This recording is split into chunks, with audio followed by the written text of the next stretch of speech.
माधव सीते ललिते विमानयानं रचयामः नीले गगने विपुले विमले वायुविहारं करवामः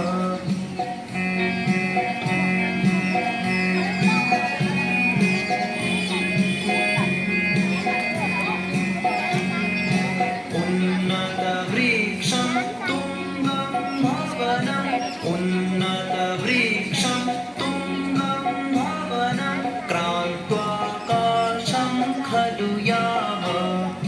कृत्वा हिमवन्तं सोपानं चन्दिरलोकं प्रविशामः राघव माधव सीते ललिते विमानयानं रचयामः